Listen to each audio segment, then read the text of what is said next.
KSAT 12. The news at 5 starts right now. We begin this evening with some aggravated assaults that happened overnight. Yeah, the first one has to do with an argument that led to a man being stabbed. It happened on West Commerce Street last night, right before the storms hit. Police responding to Via Central Plaza on North Frio Street. When they arrived, they found a 43-year-old man with 2 stab wounds who said that he got those stab wounds during a fight. Luckily, they were non-life-threatening injuries, but SAPD says they still have not found the suspect who stabbed that man. Now, the second assault happened this morning on the east side over on Hedges Street. Officers responded to a 23-year-old man with a stab wound sitting on a front porch at an apartment complex. He told police he was out for a walk when someone jumped out of a nearby car and stabbed him. Police took him to the hospital but were unable to find the crime scene. San Antonio firefighters were also busy overnight responding to some house fires. The first one, a vacant home in the 2300 block of East Houston Street, close to North New Braunfels Avenue. Crews say flames were coming from one side of the home, and they were able to get the fire under control and prevent it from further damaging that house. No injuries reported, and the cause is still under investigation. The other house fire, also on the east side, broke out just before 4:30 this morning, forcing those inside running for safety. Firefighters were called out to the 1400 block of Picardy Drive near Pletz County Park. That's close to Willowwood Boulevard.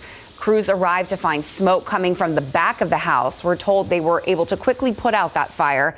Firefighters say the cause is still under investigation, but they're looking at the possibility that it may have been sparked by a lightning hit for an AC unit.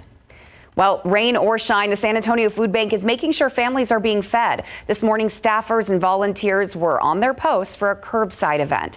Families were able to drive up and have their groceries placed in their vehicles.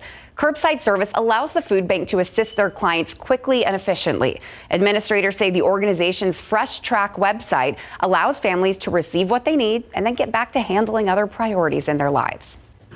Able to go and see what distributions are happening around their area, and with curbside specifically, they're able to pick a appointment basis, so it's a quick reservation and the max that they wait is 15 minutes.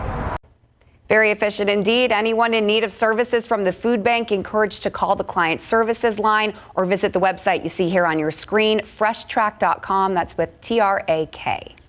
Happening today, the Cygnets of San Antonio hosted the Regional Junior Olympics at the Josh David Natatorium. Teams from all over Texas competing in the synchronized swimming competition to earn a spot on the official Junior Olympics team to represent the U.S. The Cygnets specifically is the oldest synchronized swimming team in Texas. Today's competition had figure and routine events to see if the athletes are able to move forward to the Olympic team. Over 230 athletes participated from cities like Dallas and Austin. The 2-day event will last until 3 o'clock tomorrow when the team events will be showcased. When I tell people at school that I do artistic swimming, they're like, oh, that's easy. Like, you can just like touch the floor, and like, I'm like, no, you don't touch the floor, and you can't breathe for like almost most of the whole routine. Yeah, it's not easy. Synchronized swimming definitely harder than it looks. If you're curious how the swimmers are able to hear the music underwater, they actually have speakers submerged in the pool so those swimmers can keep on track. To the border now, U.S. Border Patrol agents warn that the end of Title 42 will lead to a migrant surge, as we've been reporting. This prediction coming from a new court filing by a senior Customs and Border Protection official. They project agents will encounter an average of 12 to 14,000 migrants a day. Border Patrol's daily in-custody average amounts to more than 23,000. Border Patrol's deputy chief says without new measures, more than 45,000 migrants could be in custody by the end of May. The court filing is part of an ongoing case involving the release of migrants from custody. The U.S. Department of Transportation was hit by a data breach and is now working to secure and restore impacted systems. They confirmed the breach did not impact any transportation safety systems. A spokesperson says it involved certain administrative systems such as employee benefits processing. The department now working with the U.S. Cybersecurity and Infrastructure Security Agency and other federal agencies to address that threat. No word yet on who might have caused that breach. The nonpartisan Congressional Budget Office is warning the U.S. could default on its debts in early June if the debt ceiling deadlock continues in Washington. ABC's Elizabeth Schulze reports the warning comes amid growing calls for the White House and congressional Republicans to strike a deal raising the debt limit to prevent an economic crisis. With a possible U.S. debt default just weeks away, Republicans, including House Speaker Kevin McCarthy, are pushing for President Biden to cut trillions of dollars in federal spending before agreeing to increase the debt limit. This is not a normal place for us to be, to have House Republicans hold our economy hostage. But the president has called for a debt limit hike without any preconditions. A White House meeting between the president and congressional leaders on Tuesday ended without a deal, and a meeting scheduled for Friday was postponed. I have not seen from there a seriousness of the White House that they want to deal. On Saturday, the president tweeting default is not an option, saying he thinks the talks are moving along. There's real discussion about some changes, but we're not there yet. Increasing the debt limit would allow the U.S. to continue paying its bills, and lawmakers are running out of time. The nonpartisan Congressional Budget Office is warning of a significant risk the government won't have enough money to pay its bills in the first 2 weeks of June. If that happens, as many as 66 million Americans may see their Social Security payments delayed. Federal workers and troops could go unpaid. Millions of jobs could be slashed, and borrowing costs could spike. Staffers are meeting through this weekend to try to make progress on a deal. Two potential areas of agreement on the budget talks include reforming permits for energy projects and clawing back unspent COVID relief funds. The president is expected to meet with the 4 leaders of Congress again early next week. Elizabeth Schulze, ABC News, Washington. Still to come on the news at 5, the FDA voted to speed up the approval of a drug that can treat a life-threatening disease. How the opinions of parents whose kids suffer from that disease persuaded the FDA.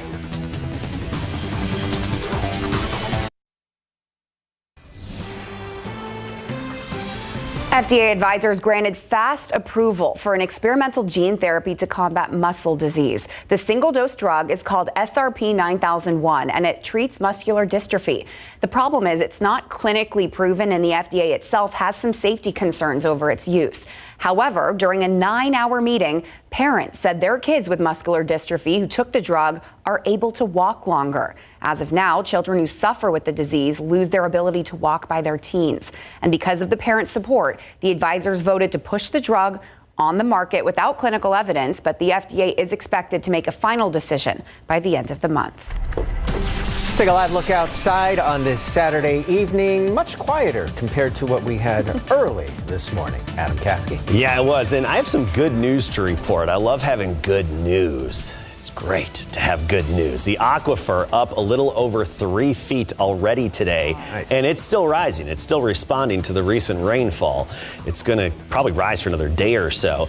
Pollen count, mold high at 1,700. That's always the side effect of rain. Grass pine on the low end. As we go through the evening hours, a stray shower popping up here and there, 20 to 30% chance, so pretty low odds.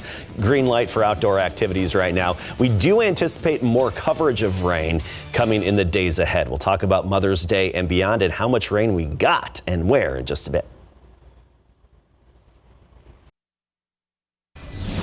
Well, some of us got hammered by the storms last night. It was loud, it was bright. Check out some of this lightning footage we caught from some of our cameras on dash cam. This was over at Blanco and 410 this morning. Yeah, and flooding also impacted lots of parts of San Antonio, like here on Old O'Connor and Lookout Road. This car was swept to the side of the road because of that high water. And according to city authorities, more than 7 calls were made last night for high water rescues throughout San Antonio. So let's get straight to Adam Caskey, who can break down those rain chances that might follow us into Mother's Day tomorrow. Yeah, they will. I just don't expect it to be very widespread. And whatever develops from here on out is unlikely to be strong and severe. That's right. The other key. Yeah, it could drop some heavy rainfall and maybe it cause some additional flash flooding, but it's unlikely to be really impactful in terms of wind or hail. That's a very, very minimal threat. Take a look at our rain and storm chances. Tomorrow, 40% in the afternoon for Mother's Day, so scattered. Monday, up to 60%, so becoming widespread. That doesn't mean it's going to hit everybody,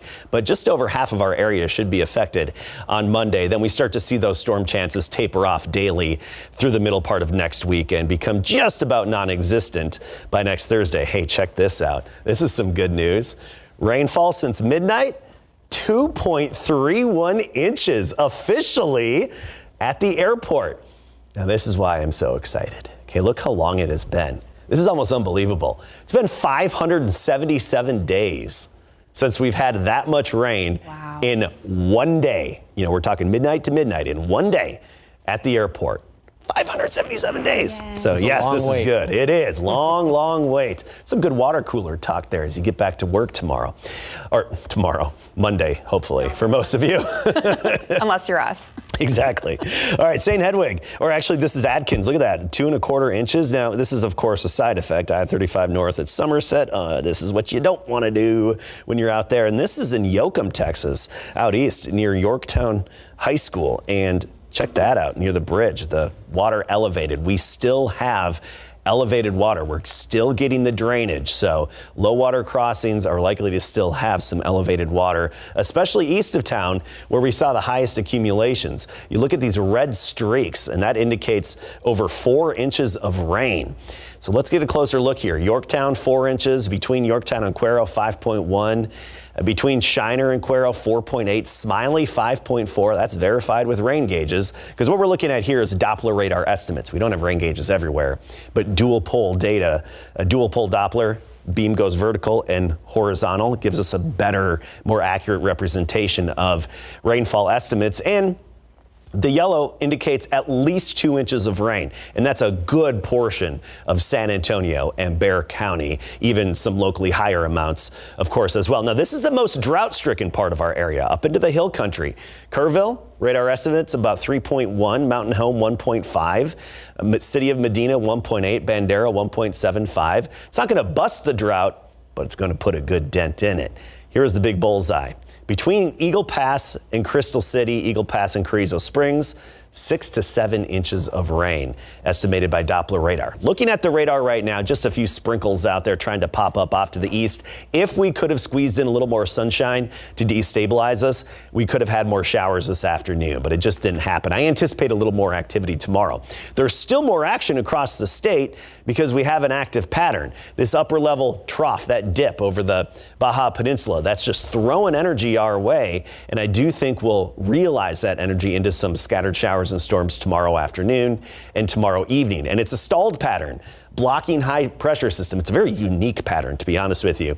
Blocking high over the southern U.S., basically over Mississippi, and that's just basically preventing that energy from getting away from us. It just keeps getting thrown overhead, and it doesn't, our pattern doesn't change. It's blocked in this position until the middle part of next week. So that's why we still have those storm chances.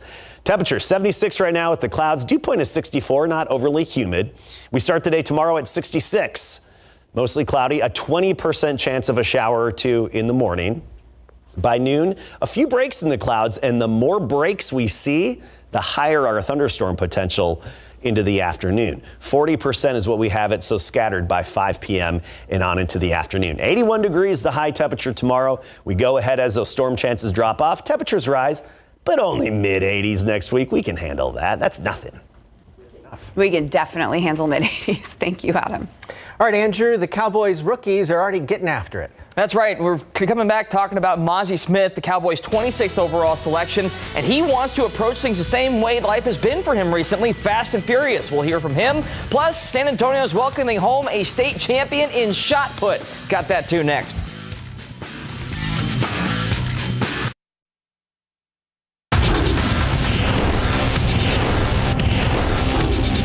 I spent the majority of the time after the draft just trying to move up and pack everything up, driving the U-Haul around, making sure I'm on the Zooms with the team, making sure I'm getting everything in the meetings and just doing what I can.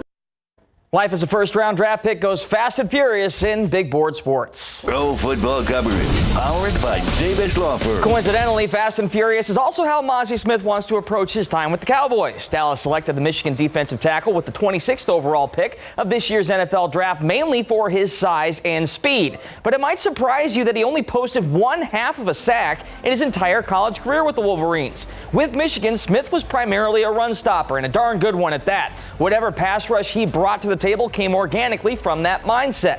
Now, under defensive coordinator Dan Quinn, he hopes to unlock that pass rush element, and the rookie has high standards for his time here in Big D. I just got an expectation of who I am as a person, who I've been at every level of football that I've been a part of so far. And I just want to reach that same standard and continue to be a great player. You know, they drafted me high, and I don't want to let them down. Head coach Mike McCarthy missed the start of rookie minicamp with a back procedure he had last week. He's been conducting meetings virtually with Dan Quinn taking charge in person.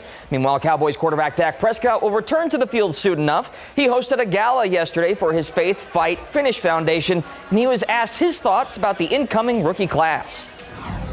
I'm excited. Obviously, the team that we have, we're a young team, and we're going to need these young players to come in. So excited for them just to get in, see what we're doing, see the culture that we're building, and we're going to need them. So ready to get there Monday, see what I can do, maybe start throwing with some of these guys, starting to work with the young tight end. It's going to be cool. Dak and the rest of the Cowboys will hit the ground running for OTAs on May 22nd. The Houston Texans are getting their two first-round draft picks ready to go with their own rookie minicamp. But more importantly, this is DeMeco Ryans' first time on the field acting as head coach. What's it like?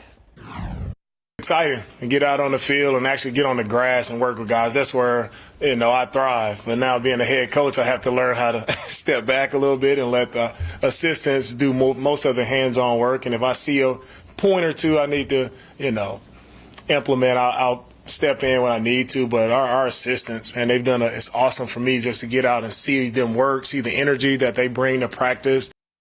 The Texans moved up in the draft to select Alabama defensive end Will Anderson Jr. 3rd overall, and he has plenty of expectations to live up to. Regardless of his draft position, he's finally made it to the NFL. Has the reality of that dawned on him yet?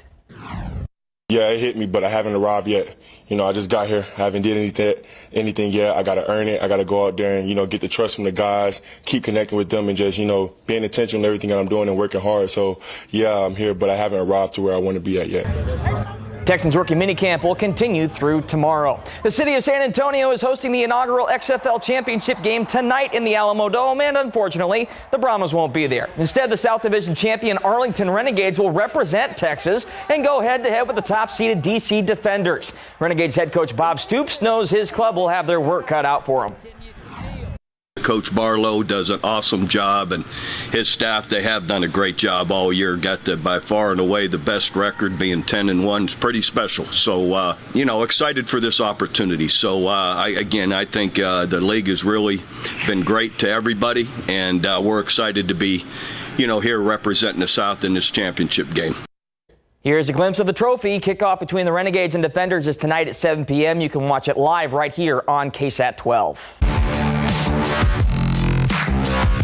Tonight, the Smithson Valley girls track and field team made history, earning their first Class 5A state team title. Sophomore Alyssa Jones was the star of the show, winning the 200-meter dash and contributing to a pair of gold medal finishes in the 4x200 and 4x400 meter relays. The Rangers as a team posted 62 total points, 14 more than the second-place team. You can find more results from Friday's action right now on the BGC page at KSAT.com. Today on the track, after a lengthy weather delay, East Central senior Michael Pinones ended his high school career on top of the podium. After a silver medal finish last season, Pinones won the Class 6A shot put with his final throw of 65 feet 11 and a half inches. In the Class 6A boys high jump competition, Brennan senior Armando Acevedo cleared the bar at 6 feet 10 inches to secure the silver medal, and his teammate Kayla Lyons is also bringing home silver in the 800-meter run. We'll have full results from today's action tonight on the Night Beat.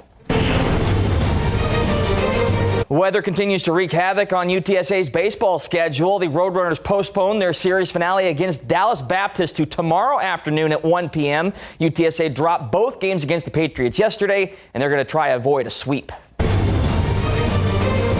Tonight, San Antonio FC has a chance to earn back-to-back wins for the first time in over a month. They've got a tough matchup tonight, though, against the best team in the Eastern Conference, the Charleston Battery, on the road. It's been a rough start to the season in terms of results, but San Antonio head coach Alan Marcina thinks his team will be just fine. We trust in the process. We've been dominating opponents in terms of shots taken, shots on target. Our pressing actions are number one in the league. We're second in the league for fewest goals conceded. Second in the league for most shots taken. So all in all, that's a pretty good place. And of course, we want to turn some of those draws into wins. We know that, but that's there's no magic wand just to do it. It's continue to do the right things as we've been doing, and then the results will come. And the good thing is we're going to have a lot of players also coming back. One more note tonight at the Night Beat. We've got 5 new inductees into the San Antonio Sports Hall of Fame. We'll hear from all of them on the Night Beat. Ooh, that'll be good to hear. We'll look forward to it. Thank you, Andrew. You got it. Be right back. Finally, at 5, a South Florida jury finds McDonald's liable for allegedly causing second-degree burns to a child because of the temperature of their chicken nuggets. This week, the jury found McDonald's and the franchise owner liable for failing to warn or properly instruct on the possible harm from hot McNuggets. The suit was actually filed back in 2019. Falana Holmes was in a drive-thru and bought chicken McNuggets for her 4-year-old daughter. When they fell, they got caught between the child's leg and the car seat and allegedly caused burns and disfigurement to her thighs. McDonald's disagrees with that verdict. I feel like we've done this before, but with coffee. Mm-hmm. Yes, we have. All right, tomorrow afternoon we'll have a 40% chance, so some scattered showers and storms. Otherwise, a fairly cloudy day, 81. Monday, little more widespread coverage of some showers and storms. We're not really expecting anything severe, just some downpours here and there. And then the rain chances taper off into next week. Temperatures warm up, but mid-80s, that's nothing. That's average for this time of year. Thanks, Adam. We'll see you back here for the Night Beat after the XFL Championship. Have a good evening.